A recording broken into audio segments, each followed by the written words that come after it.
প্রতিবাদ আর প্রতিরোধের প্রত্যয়ে চট্টগ্রাম নগরীতে উদযাপন হচ্ছে পহেলা বৈশাখ।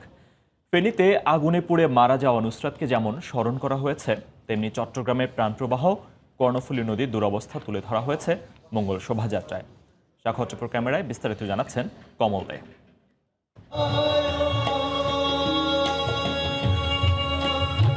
বন্দরনগরের ডিসি হিলে গানে গানে আমন্ত্রণ জানানো হয় বঙ্গাব্দ 1426-কে। নাচ, গান, আবৃত্তিতে উৎসবে আনন্দের কোনো কমতি ছিল না।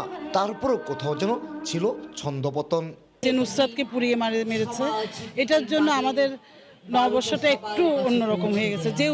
যে উচ্ছ্বাস থাকার কথা, যে উচ্ছলতা থাকার কথা, সেটা আমাদের মাঝে নেই। এই নতুন বছর যেন সকল নারীদের জন্য সুখকর হয়ে আসে, সব প্রতিবন্ধকতা যেন দূর হয়ে যায়, সবার জন্য আনন্দটা সমান হোক, বিশেষ করে শিশু থেকে বৃদ্ধ পর্যন্ত সকল নারী নিরাপদে থাকুক। প্রতিবাদের সুরটা বেশি আসা দরকার, মানুষের বিবেকটা যেন একটু নাড়া দেয়। বর্ষবরণের আয়োজনে পুলিশ কেবল নিরাপত্তার দায়িত্বই পালন করেনি, এবার তাদের অবস্থান ছিল কিছুটা ভিন্ন। তারা নিজেরাই টাঙিয়েছেন নারী নির্যাতন বিরোধী নানা পোস্টার। দিনের আলোয় কাটুক সব অন্ধকার, রাত এই বাংলায় চায় না আর কোনো নুসরাত। তো আমরা এই মেসেজটা এখানেই দিতে চাই, যেহেতু আমরা এই যে বাংলার ঐতিহ্য, বাংলার নববর্ষের যে উদযাপন, সেখানে নারী পুরুষ সবাই আসবে।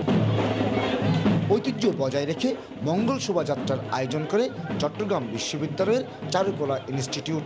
তবে এবার উঠে এসেছে কর্ণফুলী নদী বাঁচানোর দাবি। শোভাযাত্রার সব অনুষঙ্গই ছিল নদী কেন্দ্রিক।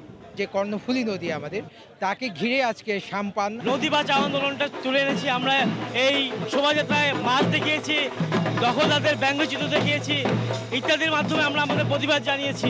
নগরীর সিআরবি সিরিজতলা, স্টেডিয়ামের জিমনেশিয়াম চত্বর এবং পতঙ্গা সমুদ্র সৈকত ছাড়াও অন্তত 30টি পয়েন্টে নববর্ষ বরণে নানা আয়োজন ছিল। পহেলা বৈশাখের আয়োজন এখন আর উৎসবের মধ্যে সীমাবদ্ধ নেই, এটি এখন রূপ নিয়েছে প্রতিবাদ এবং দাবির ভাষা হিসাবে। কমল দে, সময় সংবাদ, চট্টগ্রাম।